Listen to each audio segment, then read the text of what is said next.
Welcome to WritersER, where we turn the daunting task of dissertation writing into an achievable mission.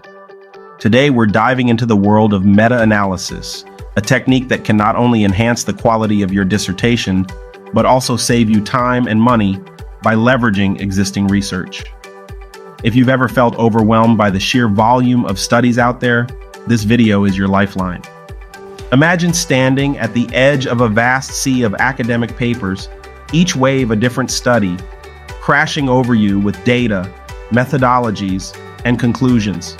Now picture yourself not as a lone researcher getting swamped by these waves, but as a skilled surfer, riding atop the meta-analysis board, weaving through the information with grace and precision.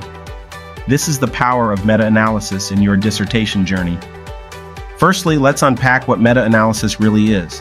It's a statistical technique used to combine the results of multiple studies on a specific topic, providing a more comprehensive understanding of that topic. This method is invaluable because it allows for a broader evaluation of research findings, identifying patterns, strengths, and weaknesses across studies. Now, how do you perform a meta-analysis? The process can be broken down into several key steps. First, define your research question. This should be as specific as possible. A well-defined question guides the entire process and helps in selecting the right studies. Second, literature search and study selection. Conduct a thorough search across multiple databases. Use specific keywords related to your topic. Once you have a pool of studies, you'll need to set inclusion and exclusion criteria to decide which studies will be part of your meta-analysis. Third, data extraction. This involves carefully pulling out relevant data from each study. You'll look at study characteristics, methodologies, and findings. It's crucial to be systematic and organized in this step to ensure accuracy. Fourth, assess study quality. Not all studies are created equal. Evaluate the quality of each study to understand the reliability of their findings.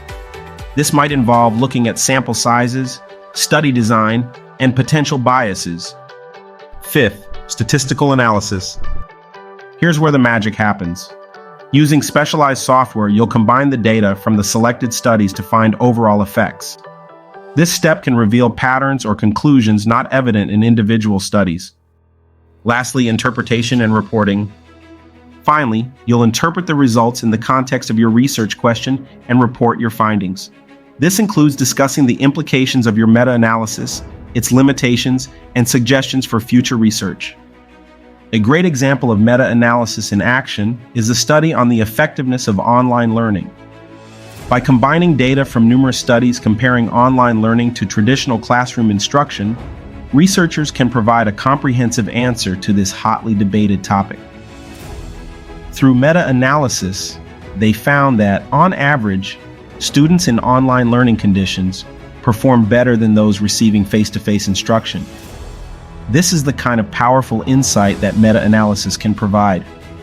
Remember, the strength of a meta-analysis lies in its ability to provide clear, evidence-based answers that are more robust than those provided by any single study. It's a tool that, when used correctly, can significantly contribute to the body of knowledge in your field. However, meta-analysis is not without its challenges. It requires a deep understanding of statistical methods, a meticulous approach to data collection, and a critical eye for evaluating study quality. But don't let this intimidate you. The journey of mastering meta-analysis is a rewarding one, offering a unique perspective on research that can make your dissertation stand out. As we wrap up, think of meta-analysis not just as a method, but as a journey through the landscape of research, one that offers the promise of discovery and the power to synthesize knowledge in meaningful ways. Your dissertation is more than a requirement. It's a contribution to the world of academia. By employing meta-analysis, you're ensuring that this contribution is as impactful as possible. Now, I'd love to hear from you. What challenges have you faced or anticipate facing in conducting a meta-analysis for your dissertation? Drop your thoughts in the comments below. And if you found this video helpful, don't forget to like, share, and subscribe to WritersER for more tips and strategies on navigating your dissertation journey. Together, we can make this daunting task not only manageable but enjoyable. Happy researching!